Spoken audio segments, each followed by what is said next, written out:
দর্শক আসসালামু আলাইকুম। আশা করি সবাই ভালো আছেন। আমিও আল্লাহর রহমতে খুবই ভালো আছি।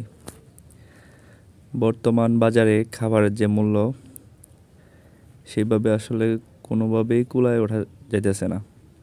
এই কারণে গরুর জন্য চারা গাছ রোপণ করলাম। এখানে মূলত 10 থেকে 12 শতাংশ জমি হবে আর কি। যে আপনারা দেখতে পাচ্ছেন গাছগুলো এখনও খুবই ছোট ছোট, 2 সপ্তাহ বয়স এদের, এখনও পানি নেওয়া হয় নাই এখানে, যার কারণে ছোট ছোট।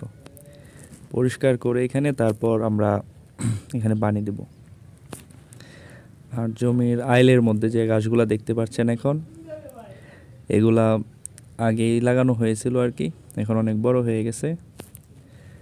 এগুলা থেকেই কাটিং সংগ্রহ করে আমরা এই জমিতে রোপণ করেছি।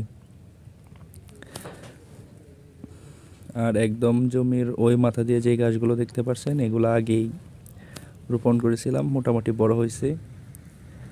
আর আইলের এক সাইডে এখন যেগুলো দেখতে পাচ্ছেন এগুলা কেটে কাটিং যখন লাগিয়েছে, এখন এগুলা এরকম বড় হয়েছে।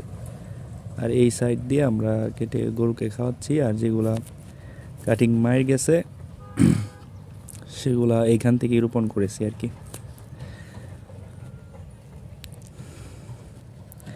আর এই সাইডটা আমাদের আগে লাগানো হয়েছিল, আইলে যখন লাগিয়েছিলাম তার অনেক পরে এইখানে লাগাইছিলাম আর কি। এটা পানি দেওয়া হয় না, এই জন্য গাছের গ্রোথটা অনেক কম, কিন্তু পানি দিলে আশা করি এটা 20-25 দিন পরে খাওয়ানোর উপযুক্ত হবে। বর্তমান সময়ে আসলে দানাদার খাদ্য খাওয়ায়ে পোষানো যাচ্ছে না কোনোভাবেই, সেই জন্য ঘাসের ব্যবস্থা করা। আর জমির মধ্যে দেখতে পাচ্ছেন যে এখানে গোবর ছিটানো হয়েছে, কারণ জৈব সার দিয়ে পানিটা দিলে ঘাসের গ্রোথটা অনেক ভালো হয়। 2-3 দিনের মধ্যে এখানে পানি নিব আর কি, তখন ঘাসের গ্রোথটা অনেক ভালো আসবে।